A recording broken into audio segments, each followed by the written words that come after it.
guys, you're so very welcome as per usual. If you haven't subscribed already, please make sure to do so.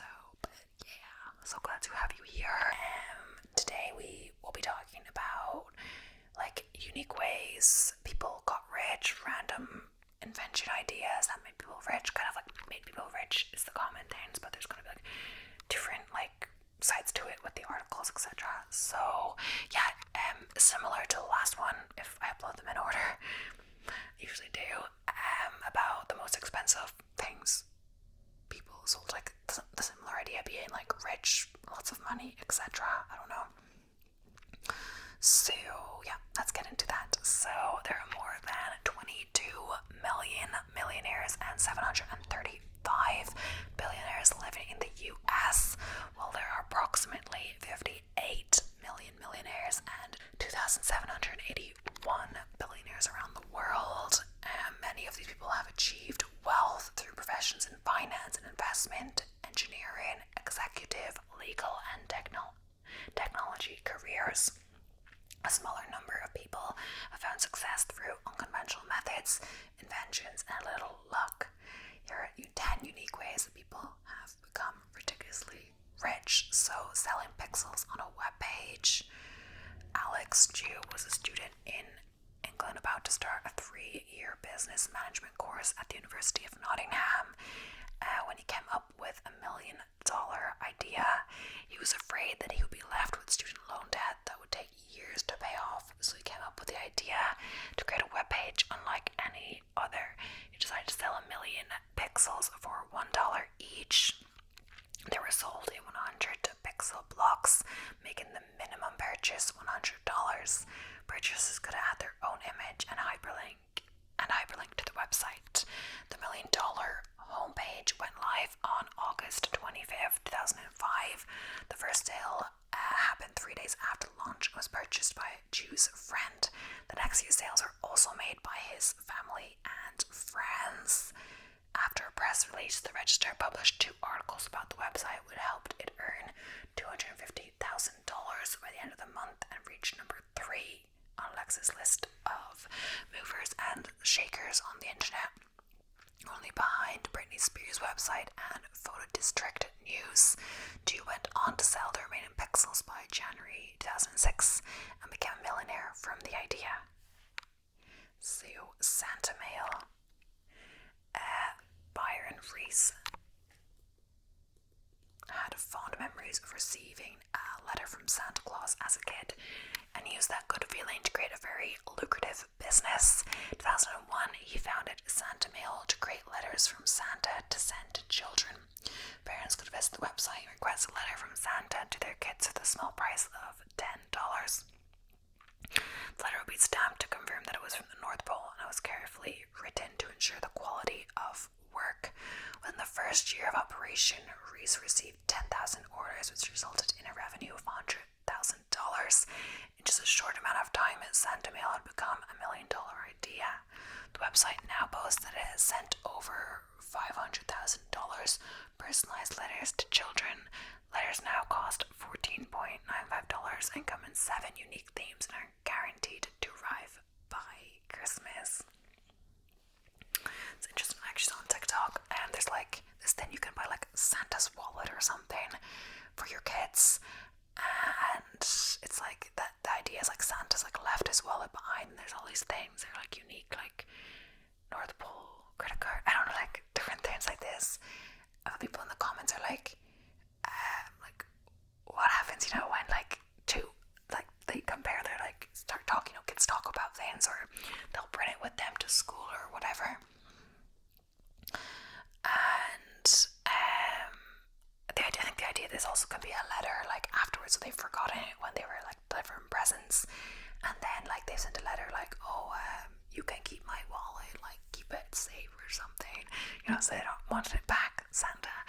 But then like what if the kids compare like, like Santa left his wallet at my house, and they're like, he left it at mine too, like, how many wallets is Santa carrying around on the same night, stuff like that. And it's like maybe the kids will put two and two together. So there's some stuff that maybe you try to keep the magic alive, and it's actually like makes them not believe as much anymore.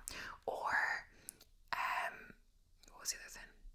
I feel like they could, like, I guess you'd be watching your kids like on technology, but like they could find the video talking about it somehow, you know. If someone like left their phone lying around without passcode, they go on TikTok. It's very like whatever scenario, but it could happen. Riverdance, or they see you watching the TikTok or hear you. Riverdance is a worldwide touring theatrical show that consists of Irish music and dancing. Bill Whelan composed a score that aired during the interval of the 1994 Eurovision Song Contest, which turned into a 7-minute piece of music known as Riverdance. Michael Flatley performed in the show and decided to turn that show into a full-length production after it received so much positive attention. Riverdance first opened as a show in Dublin in 1995, and tickets were released for a 5-week run of shows that sold out under 3 days. A few months later, the show moved to London and sold out a 4-week run of shows before returning to Dublin for another sold out run of 6 weeks. Riverdance was now a worldwide hit and arrived in the United States in 1996. The show was so popular that they created separate companies to tour different cities at the same time. Riverdance has now played more than 15,000 performances and has been seen live by more than 30 million people across the globe. Riverdance has grossed over $1 billion, and Flatley is estimated to be worth more than $300 million. Right. Yeah, Riverdance is very famous here. I've never really watched it, but yeah. Cleaning crime scenes. So, have you ever thought about what happens after the police finish at a crime scene? Somebody must do the dirty work and clean up the scene, and that is where Laura Spalding enters the picture. Spalding is a former police officer with knowledge of how crime scenes work, which means she knew that families were usually left to clean up after the homicide or suicide of a loved one. Spalding saw a new business opportunity with a decontamination service and started cleaning crime scenes on her own in 2005 under the business name Spalding Decon. Her second year on the job, she started hiring employees and expanded her business to also clean up meth labs and hoarding.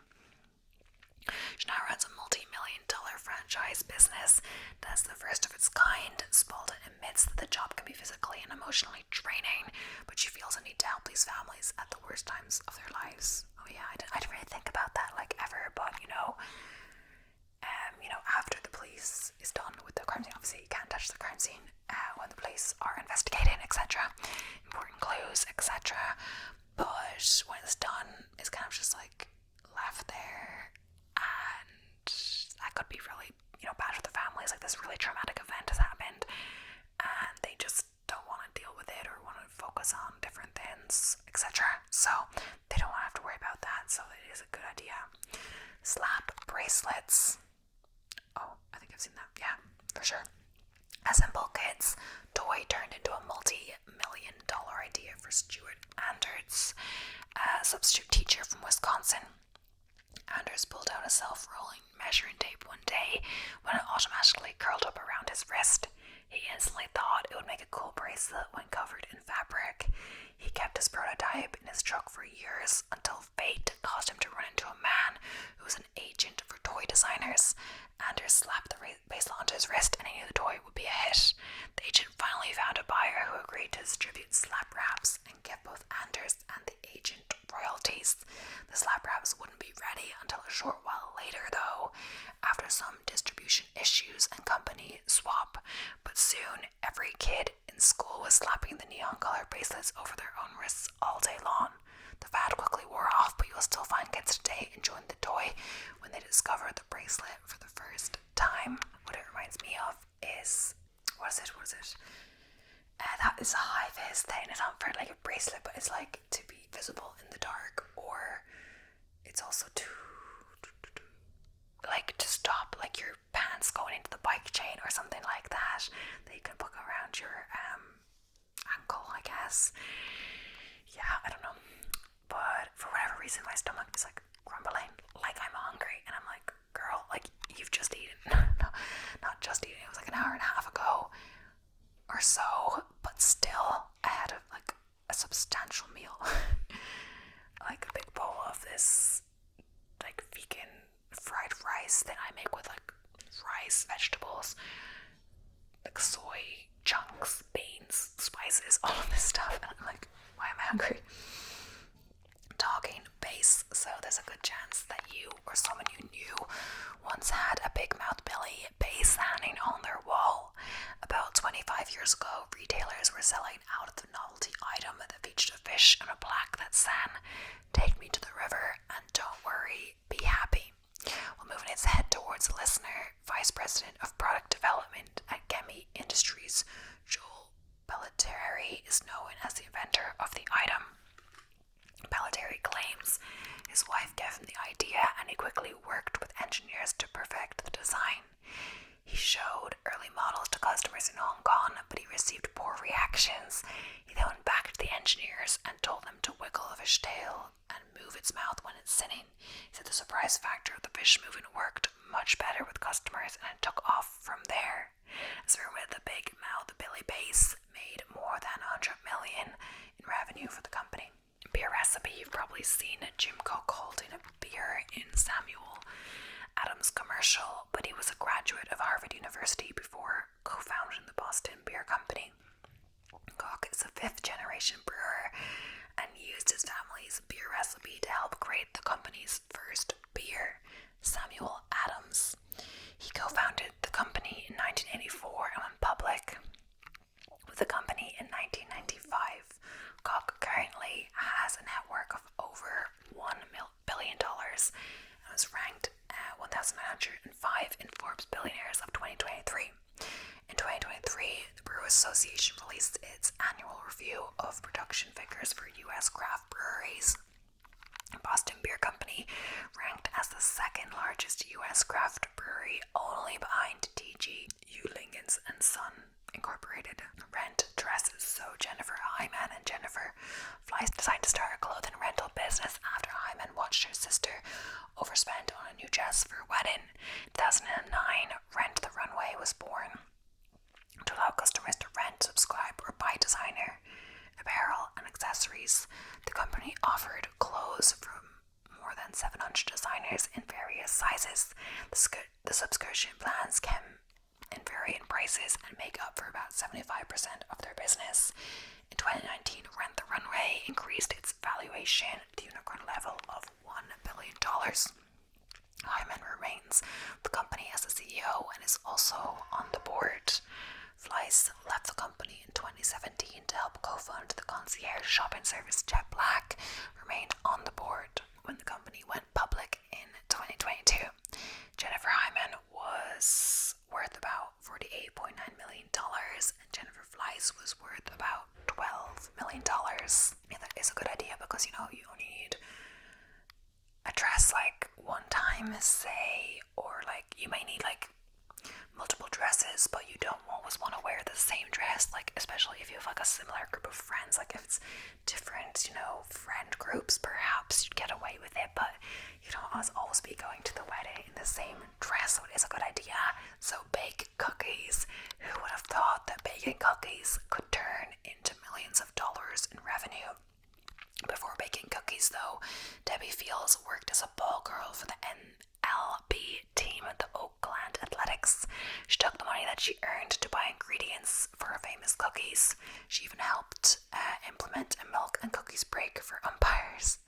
In 1977, she started the Mrs. Fields cookie business in California at the age of 20. Stalls selling cookies started popping up in shopping malls and airports across the U.S., and the business moved to Utah in 1982.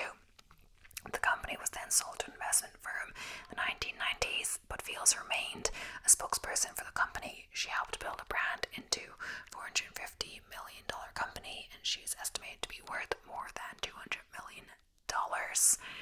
Yeah, it seems like a basic thing. Like, it doesn't have to be a super complicated idea. Like, sometimes it's not the best business ideas are like the easiest, like not too many steps, and like the easiest to replicate as well, because it can't just be one time. You have to be able to replicate it time and time again, service and quality or whatever, depending if it's a service or a product. And stuff like that. I'm thinking like the crumble cookie thing. If anyone like followed that controversy, like crumble cookie is such a big thing in the US apparently, but like I feel like a lot of reviews I've seen like of people actually like not hyping them up that much, or like giving them like 7, 8 out of 10 or lower, saying they look very sweet, and honestly they don't kind of look like my kind of cookie. Like firstly, they're not vegan, but secondly they don't look very, they look kind of gooey or like not very cooked through, and they look giant, and I don't know. I just like a cookie where you just eat a cookie and you're done, and I don't necessarily mind that it's loads of flavors, etc. But I mean, yeah, but there was some controversy. I'm getting distracted. But if you saw on TikTok, like I'm a bit obsessed with TikTok, but apparently like there was like Australian crumble cookie, but like it wasn't affiliated with crumble cookie.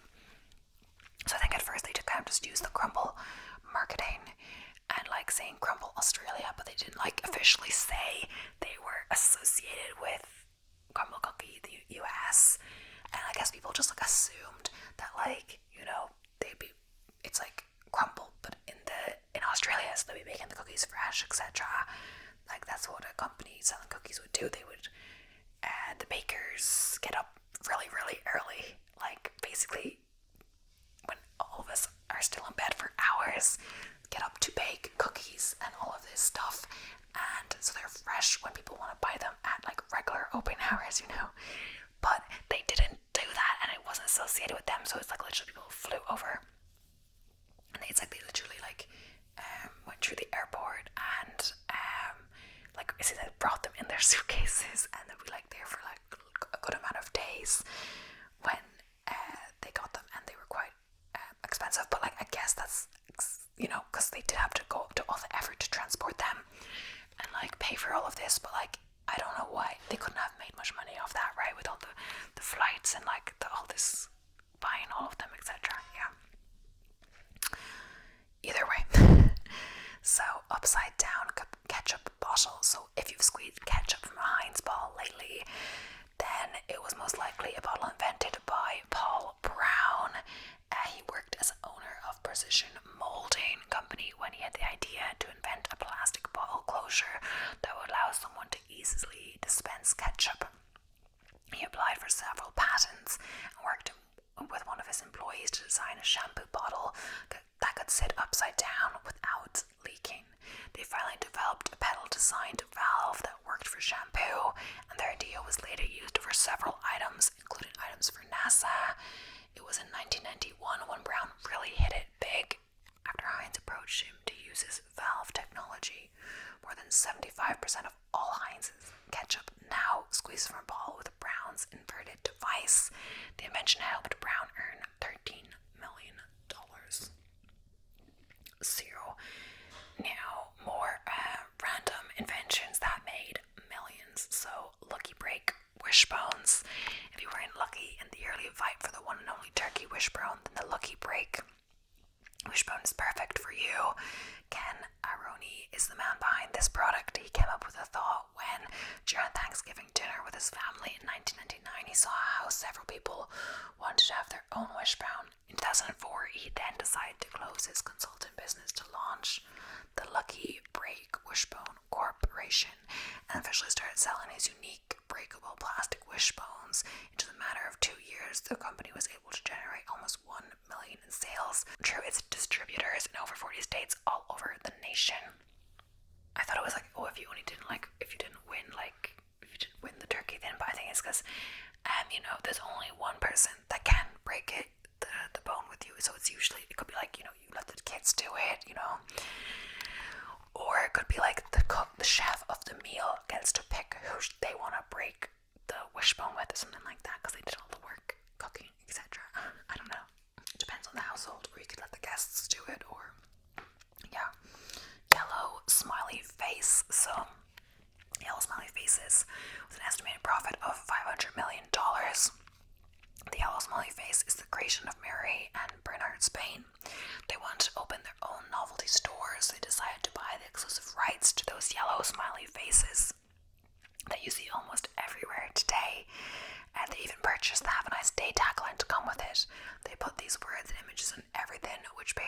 to $50 million net worth in the first year and a half. We talked about that. The Snuggie. The real reason behind the success of the Snuggie was his advertising campaign. The Snuggie, an invention of Scott Bowling from All Star Products, was advertised in ridiculous infomercials that featured happy families who wore the Snuggie as they roasted marshmallows and attended sports events. Bowling said that he took this kind of approach because the product was already ridiculous, and advertising it in an equally ridiculous way made perfect sense. The approach worked, earning more than $200 million. Wacky wall walker. So Ken Hakuta's mother deserves to be named as the person behind his success, because after all, she was the one who sent Hakuta the first ever wacky wall walker as a gift from China. With his fascination for the toy, which seems to walk down any wall that is thrown at, Hakuta decided to purchase the rights to it at $100,000 and start to market it in DC. The product sales were not originally great until a Washington Post reporter saw the item and wrote an article about it. The article generated buzz about the product and helped it become one of the best marketing fads of all time. Just a matter of months, over 240 million were sold, and Hakuta earned around $80 million. But it's not, he's crediting the mother, but it's not even crediting the original creator of the product. Like, he didn't create the product, he bought the rights to it and then marketed it in a different country, right?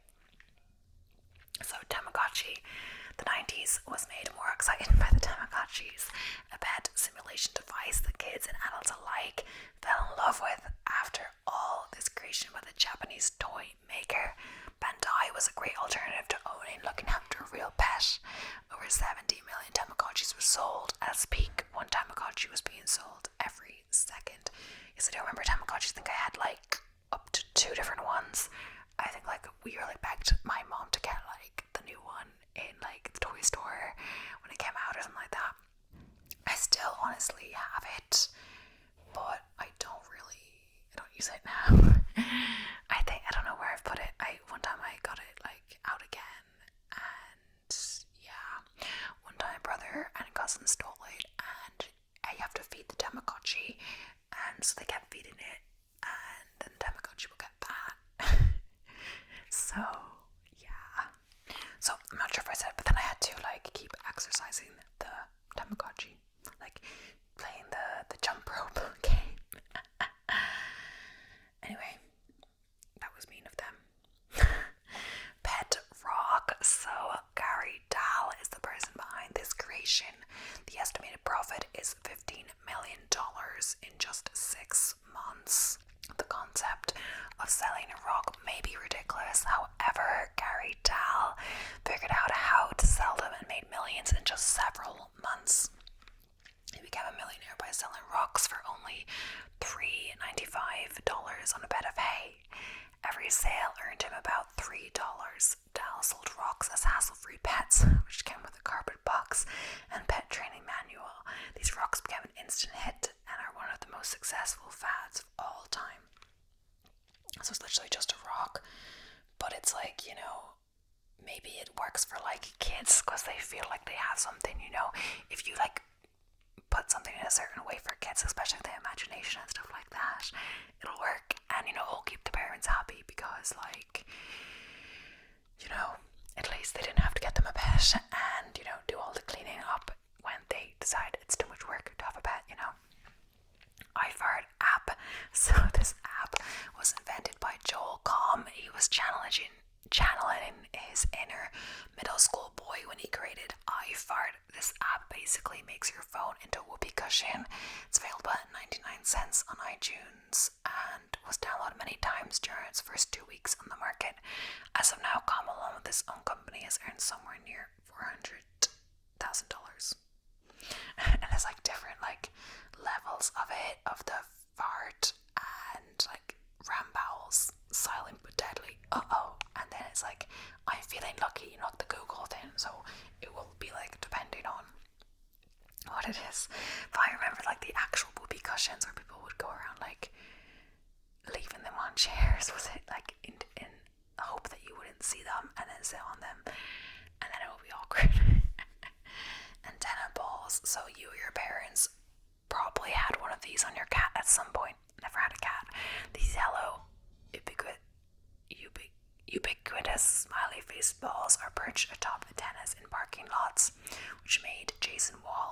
rich man. His antenna balls were inspired by a commercial for Jack in the Box, a fast food chain, in 1997. Wall made some designs of antenna balls and started selling them locally through car stores in California in 1998. In a year, he earned more than $1 million in sales and won some major accounts to sell his own product through national chains like Walmart. In 2009, Wall became the CEO and president of Inconcept Incorporated. So, Flow B, this hair clipping device was designed and developed by Rich Hunts.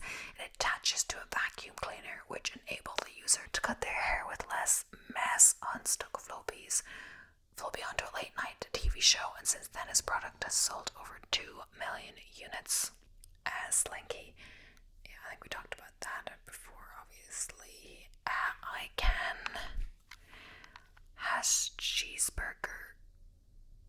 I don't know. Carry.com. Carry Yuna Basami and Eric Nakagawa are the men behind this domain name, and the estimated profit is $2 million. The idea of creating captions for absurd animal pictures started with a photo of a fat cat and ended with Carrie and Eric becoming millionaires. Their main goal was to share the chubby image that jolted the pair into a 73-minute laughing fit with numerous people watching. A series of photos of a fat cat acquiring a cheeseburger followed, and fans soon began submitting their creations. As of now, the site gets more than 35 million hits every month, a total of 8,000 daily submissions.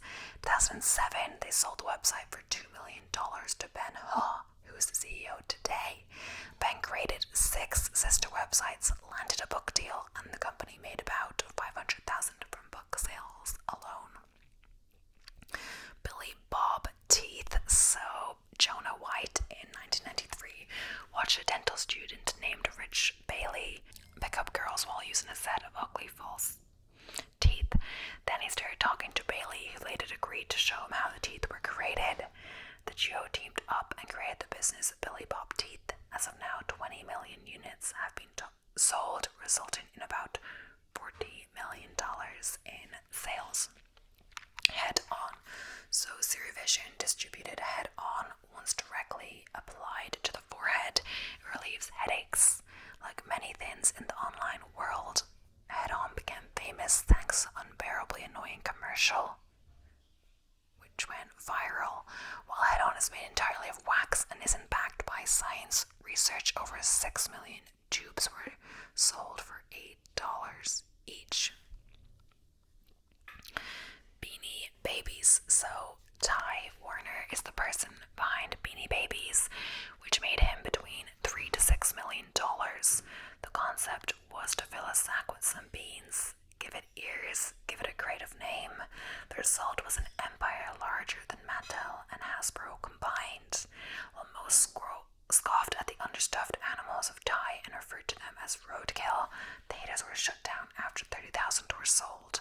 At the first toy show in the state of Atlanta, Ty Warner established his own empire and became remarkable. He did not advertise his products and never sold them in major chain stores like Toys R Us. This made his toys tougher to obtain and more desirable. Aside from that, Ty would retire models after their initial stock sold out, which turned them into prized possessions. During the height of Beanie Baby, Ty earned $700 million in 1 year. Some might refer to this as a scam, yet the line of collectibles incited the craziest fad frenzy of all time. Koosh Ball. So you may not have heard of Scott Stillingner's yet. Somewhere in your office or home, you probably have one of his creations, the Koosh Ball. Stillingner came up with the concept of the Koosh Ball when he tried tying rubber bands to make it easier to catch smaller ball for his little kids. He also established Odds On Products Incorporated for the distribution of the simple, small toy. Within a year, it was flying off shelves as it was the hottest gift of the year.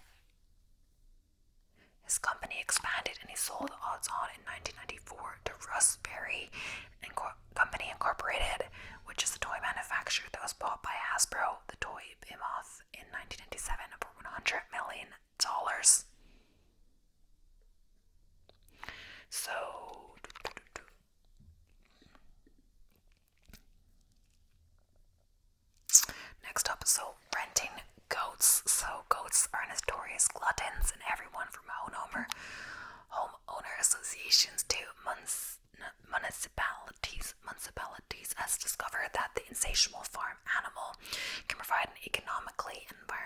eco-friendly solution to cleaning large areas of unwanted vegetation.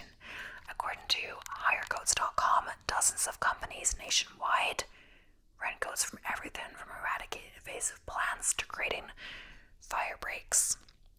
According to Angie, it costs between $400 and $800 per acre to rent a goat.